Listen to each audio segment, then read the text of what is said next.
Welcome everyone to the Omniverse of Nick and part 2, the part 2 to this part 2, because I had to freaking remake it because I got rid of it by accident, to what if Casey Becker survived in Scream 1.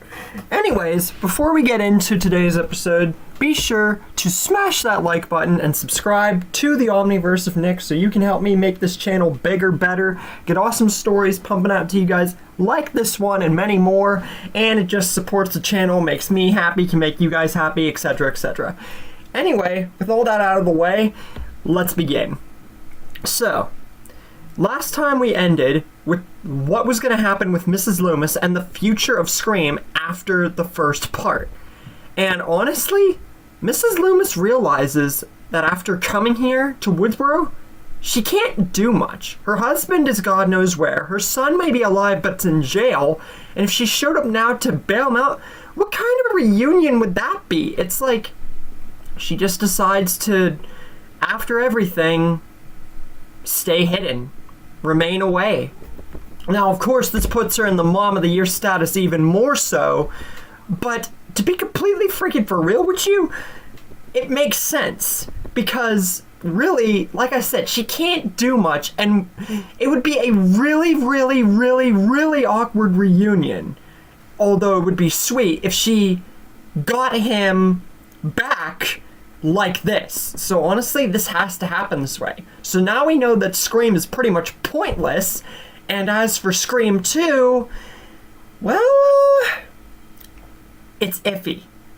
I'm talking very, very iffy, and I honestly should have put a third iffy, for 5 reasons.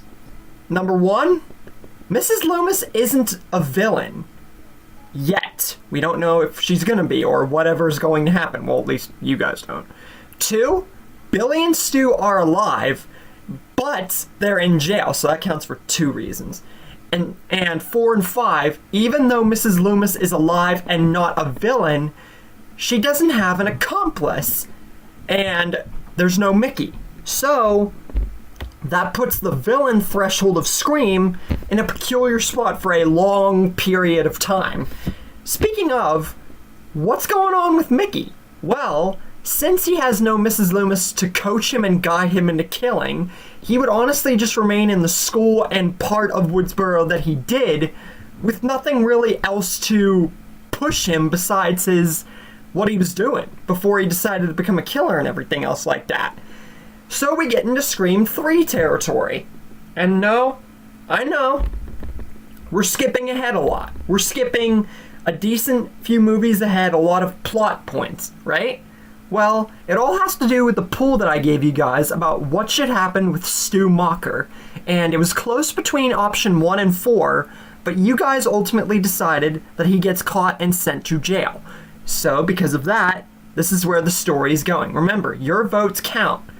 But, even though we're getting into Scream 3 territory and all that, we still have to talk about a lot that happens before then. A lot. First being survivors, because there's a decent many of them.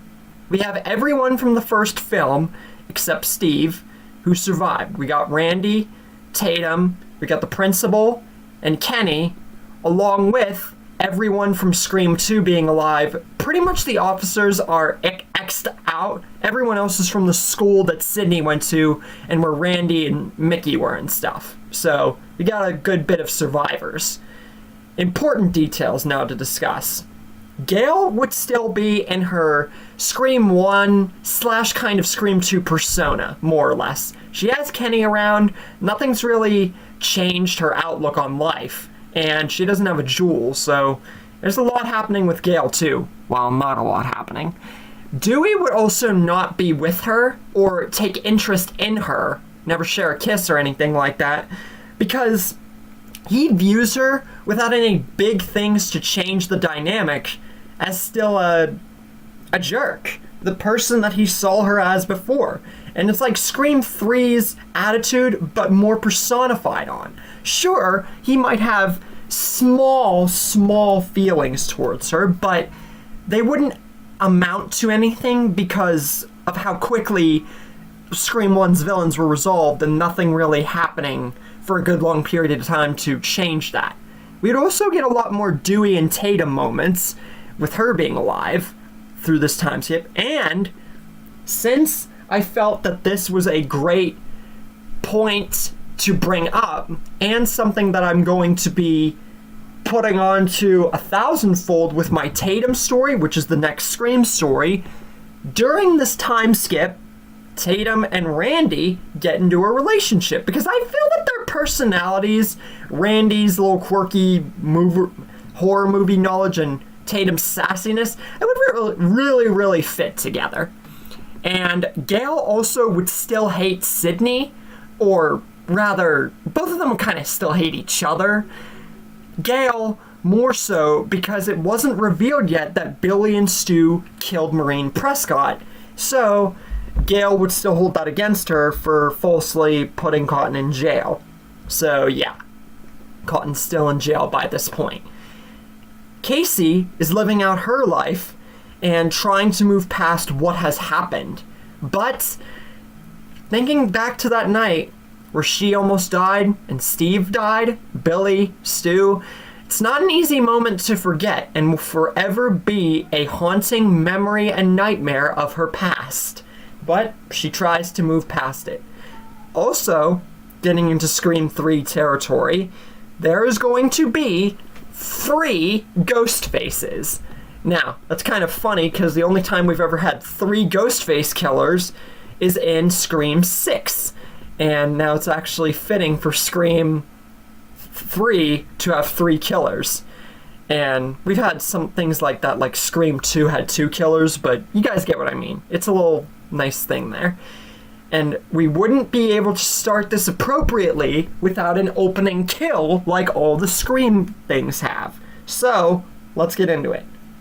Sydney gets the call, living out her days, but the call turns from calm to creepy, as it does, and then her mom is brought up. And Ghostface tells her that, just like her mother, she isn't out of hot water yet, nor will she ever be. She was always the main goal, the main target, the main prize, but Casey Becker stopped him in his tracks. But that was only for a short period. Now, Sidney Prescott's back on his radar, and she's not getting out. And after Sidney's dead, Casey Becker is next to finish what Ghostface started. Sidney tries to look around. She's getting scared now, saying that they'll never get away with this just like they did before, not knowing if it's Billy, Stu, or anybody. But before she can think properly, Ghostface attacks her in her own home. And yeah, it's a brutal struggle. And even though it's Sidney frickin' Prescott, something holds her back from being able to fight Ghostface off to the fullest.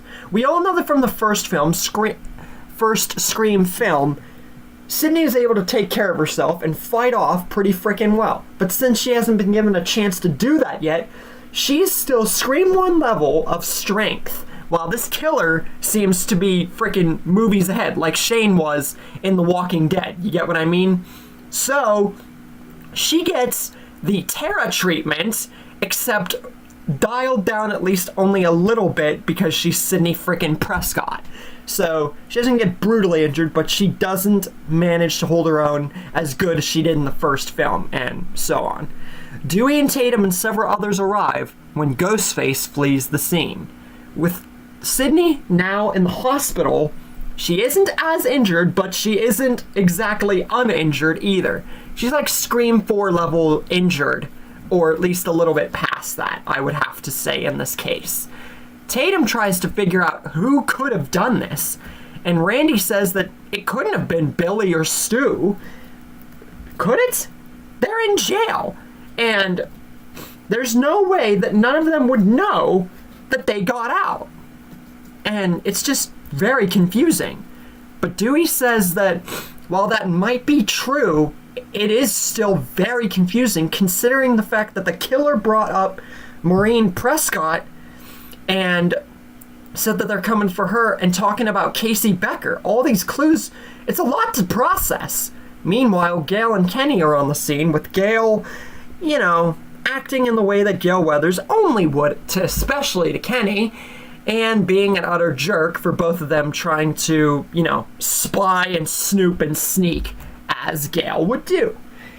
And while all this is going on, Casey's there too, and Sydney tells her about what happened and what Ghostface said to her, including the fact that her mother was brought up, and that whether or not Ghostface still thinks that she's alive, or knows that she's alive, which probably he does, he said that Casey would be next. So now both of them are on whoever this is radar, which scares Casey and brings her back to the fact that she isn't out of hot water either. Whoever this is, it's bringing her back to that night with Billy Loomis and scaring her, because what if it is one of them? And it's putting everyone, especially the both of them, on edge. I mean, how wouldn't it? Randy says that whoever it may or may not be, if it's talking about finishing the job and Casey, they're trying to maybe, especially if it's a group of people, maybe they're trying to make a horror movie out of everything that's happened. And he goes on to horror movie rules and his whole knowledge of the horror franchise and everything. We'd get a first look at the Scream horror movie dialect in this case, which Tatum would sass back with because they're together. And like I said, it'll be way more touched upon in my Tatum story. Dewey says that while all this might be true, it's all skepticism as to who the killer is. They don't know that. All they have is details and so many questions that don't have answers. But what they do know is that Sydney and Casey are in danger, as well as probably most of them if they're going to stick around and protect them. But be that as it may, if Sydney and Casey are collectively in danger, they need to all stay with them at all costs and keep them safe. Sydney would say that they don't have to do this, especially for both of them, but she does thank them for everyone sticking together, all for one and one for all. And this is honestly the best way they can go about this. Meanwhile, Gale and Kenny are outside the hospital waiting for something to happen. When it does, Randy from inside gets a call from the killer.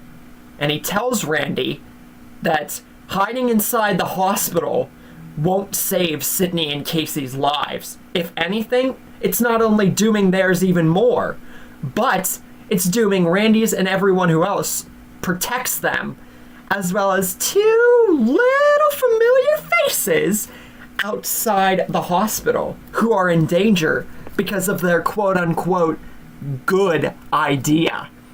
And they'd better go and protect them if they don't want them to end up fried shish kebab. And now they have to do something. Dewey, Casey, and Tatum all go out seeing no other option and go out to save Gale and Kenny from a murder, with Randy going out, still staying on the phone with Ghostface. But Ghostface tells Randy that while they might have thought that this too was a good idea, Ghostface has thought of every angle, and they're only dooming themselves even more. Then, right as he said that, Ghostface kills Kenny right then and there and goes to aim for Gale. But Randy shouts at Ghostface and throws something, allowing Gale to try and get away. But then, a second Ghostface arrives, preparing to kill Gale. But Tatum gets in the way.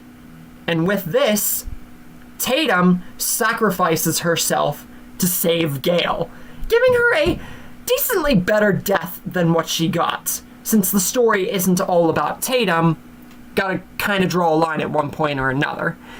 Then, the two Ghostfaces clean their knives as a Scream 6 fashion and prepare to kill everyone else. Dewey, being there, fires his gun at both the Ghostfaces, splitting them up, so that way they have at least a little bit more leverage, allowing Casey to grab her knife and go after one of them, but she still gets sliced in the arm, allowing the other Ghostface to go and help his partner and go and kill Casey. but Dewey once again retaliates with his gun, shooting at the other Ghostface to lure him away from Casey, while she fights the other one. She tries to demask him, just like her and her father did with Billy. But this Ghostface isn't playing and stabs her straight in the arm she's trying to get the mask off with. But Casey, being much more of a fighter and pretty much being the Sidney Prescott here in terms of how she's survived and everything else, isn't going to take this and just leave it go. We all know Casey fought in the original, so she'd fight even more so here and kicks Ghostface square in the face. That's weird to say. And who comes unmasked again is Billy Loomis? How did he get out? And is Stu the other one? And if not, who is the other one? How did they escape? Who is the mastermind?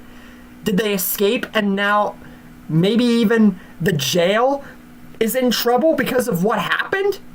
What actually went on, and what is Billy's plan, and maybe even Stu's if he's around? But if they didn't really escape, what happened? Who's behind it? And is anyone safe, or are they all doomed? You guys didn't think this was the end of the video, did you? Well, the Omniverse of Nick has a new feature. A sneak peek at what's next to arrive.